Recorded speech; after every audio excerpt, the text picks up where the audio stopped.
So I wanted to start doing some more informal videos where we just address some topics and things that you guys comment on in the comment section on YouTube or things that you send me.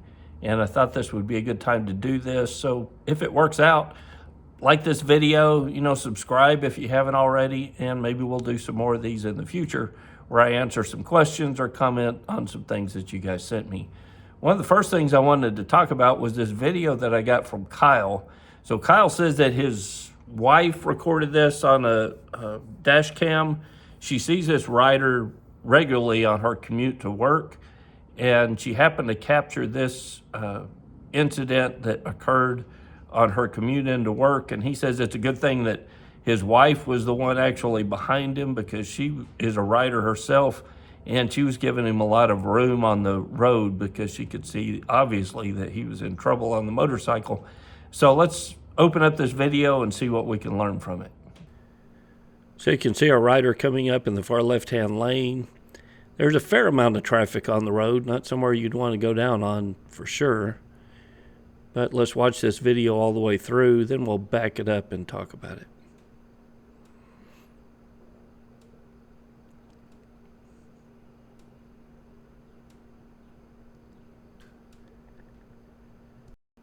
It looks like he was initially knocked unconscious, but Kyle states, or his wife states, that the rider was alert and that a helicopter transport was called in. He was unsure if they flew him out of the situation or not, or his current condition. But let's back this video up and look at it again. So look at how the rear tire is wobbling back and forth. You can actually see the top of the tire shifting back and forth. This tells me this was a mechanical issue. It looks like either the wheel wasn't put back on properly, some lug nuts came off or something, where that rear tire got loose and caused this rider a whole host of problems. He did really well, though. I thought he was going to hold on to it, and then when the tire blows, it creates some additional issues for him. So right here, the tire blows and you can see it come off the rim, see the back of the bike drop down. Then the bike starts fishtailing back and forth. Man, this rider really seems like he's trying to ride this thing out. He did a great job. Once that back end kicks around, though, he hide sides, and that was a solid hit. But I want you to notice that full face helmet, jacket, that probably saved his life. That could have been potentially a fatal injury had that been a rider not wearing a helmet. His helmet saved his life, no doubt. So other than speculation, I don't have any other information other than what you guys have on this video, but I would bet that this was a mechanical issue. That leads us to the fact that you need to maintain your motorcycle. Don't just hop on it and ride. Do those inspections. Make sure your tires are in good shape, and if you don't know what you're doing, take it somewhere and let a trained mechanic work on your motorcycle. And it's not like a car where if you have an issue, you can pull over to the side of the road. It could mean the difference between riding home on the motorcycle or riding home in the back of an ambulance if you don't maintain your motorcycle. So here's a comment that came in from DED 1939. I've got it up on screen. If you skip down a little bit, you can see where he says something that I really like in this comment. He says, there's a saying in aviation that applies. You can follow the trail of bad decisions, intentional or otherwise, to the accident site. There is no substitute for proper training. And that really got me thinking, even before we get on our motorcycles, just like in that crash video that we saw a little bit ago, we don't honestly know what happened in that instant, whether it was a mechanical failure that was not the fault of the owner of the motorcycle, or perhaps he was just sloppy in getting the rear tire on or hadn't done proper checks on the tire before he went for the ride. But regardless, he had a mechanical failure, and his decision-making started before he ever got on the motorcycle. So not doing the safety checks, perhaps in this situation, was the first sign or first bad decision that was made that resulted in this accident. And along the way, if we evaluate the mistakes that we make on the road, we can see things that we wish we had done different, things that we could have done different. And sometimes if we actually do those things under our control, we can break the chain of events that eventually are going to lead to a crash. But the foolish rider ignores mechanics of their motorcycle, just hops on the motorcycle and never does a safety check, never looks over it, rarely checks their tire pressure.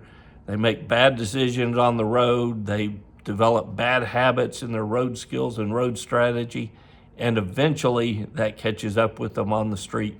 So I really like that saying, you can follow the trail of bad decisions, intentional or otherwise, to the accident site. Sometimes it helps us if we look at the trail of decisions that occurred when we go for a ride and see if there's anything that we can do differently that would help us in that same situation. So these last two comments are in relation to the video that I just released about the close call that I had recently on a ride. If you haven't seen that video, I'll have a link for it, come up right here so you can watch that video and see what these riders are talking about. But Cliff Ray asks, why could you not drop it a gear or kill the ignition? When I was unable to brake in the situation that I was in, why not drop it a gear or kill the ignition? And then I got a comment from Chunky B. Chunky B asks, thanks for the excellent information. Maybe I missed you saying, but would downshifting have helped in this situation? So, to be honest, this whole thing happened so quickly that I don't think I even considered those options, but they really wouldn't have helped, because had I downshifted a gear and released the clutch, either it would have been enough to lock the tire up, which would have caused, further problems. But on my motorcycle, it's got a slipper clutch on it. So what I think would have happened was the same thing that happened whenever I applied the brakes. I would have no stopping power at all.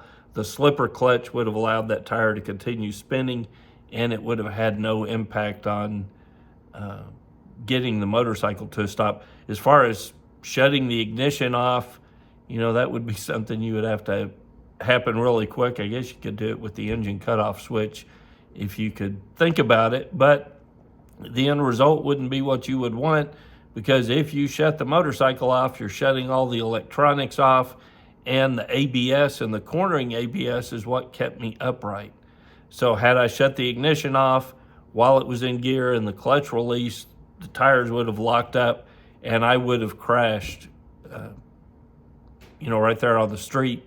The ABS and the cornering ABS, without a doubt, kept me upright and gave me options so that I could, pick to choose the worst of the best of the bad options that I had available and ride directly off the road in a straight path, as opposed to sliding off the road sideways and then high siding or actually crashing before I even made it to the off-road section that eventually slowed me down.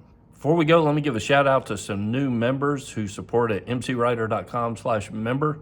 They now have access to the forums and the field guide and all the other goodies that are available at mcrider.com. So let me thank Stuart, Caitlin, Matthew, Bruno, Cliff, Frank, David, Joshua, John, Wendy, Lloyd, Scott, and David. They're our newest members who joined in the last week. Thank you guys for joining and showing your support of the channel. If you want to join them, you can become a member at mcrider.com/member. And if you like this video, leave a comment below. Tell me what you think. If you got a question, ask a question. Maybe we'll use it in a future video. Till then, guys, this is Kevin with MC Rider, and we'll see you on the road.